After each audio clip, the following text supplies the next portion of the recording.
A Titan of a Man, the story of Coach Paul "Doc" Hines by Paula Hines Lonergan. Copyright 2012. Chapter 1, Who is My Daddy? Part 3. It was assumed that a well-known, respected, and liked white coach, William Bill Yost, played in the movie by actor Will Patton, would be assigned as head coach of the new T.C. Williams High School football team. But the Alexandria School Board made a decision to give the head coaching job to a black coach from North Carolina named Herman Boone. This decision by the school board ignited tensions on many fronts. Coach Yost didn't appreciate being replaced by the new man in town, Coach Boone. Interestingly, in the movie Remember the Titans, Coach Yost and Coach Boone meet each other for the first time after the change and replacement of the coach had taken place in the schools. In fact, Coach Boone had been in the city of Alexandria for a year already. Coach Yost says that he and Boone met earlier. He thinks it might have been on the football field when they shook hands after a game. Nonetheless, the choice of Coach Boone over him was not a welcome change for Coach Yost. Yet initially, Coach Boone didn't like it either. Later in the book, I'll explain why. Meanwhile, there were other issues that came up due to the school integration and had to do with the players on the football team itself. A lot of the football players hailing from different schools were being forced to change schools. Now they had to play on the same team with players of different races from different schools, with all of them vying for the same positions on one football team, T.C. Williams. Finally, there were the parents and the community at large, already divided by racial tensions in the city. With the changes in the schools, the students would now be bused from one area to another. And there would now be integration of blacks, whites, Hispanics, and others.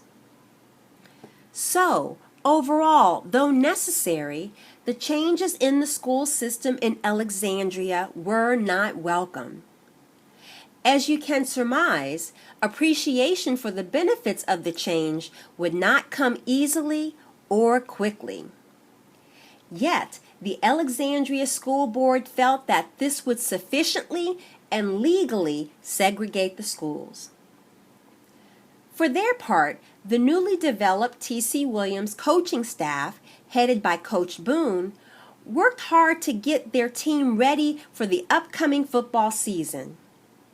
They gave priority to correcting the feelings of prejudice and biased attitudes of the football players. During the summer of 1971, unofficial workouts were held all summer for the football players. The first official day of football practice began at 8 a.m. on August 16, 1971. The following week, the football team would attend a week-long training camp in Gettysburg, Pennsylvania on August 22, 1971.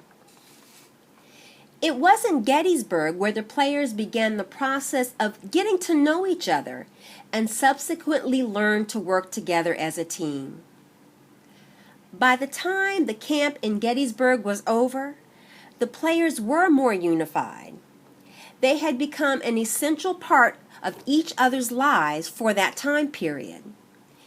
Yet, when the players returned back to their homes in Alexandria right before the start of school, they found the city in turmoil because of the desegregation of the high schools. Nevertheless, as the football season progressed, the team's success caused the community to accept the changes. As a consequence, the whole city of Alexandria, Virginia was brought together. All of this happened in the 1971-1972 school year. This is the shortened version of the story, telling you who I am and how my father came to be featured in the movie Remember the Titans.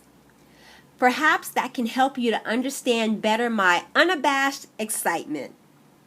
But I'm not the only one who has Titan fever. Let me tell you more about my Titans. You might catch the fever too. Chapter 1 concluded. Please subscribe to my YouTube channel. That way you can receive immediate updates of all my upcoming videos in the upcoming weeks. Thanks a lot.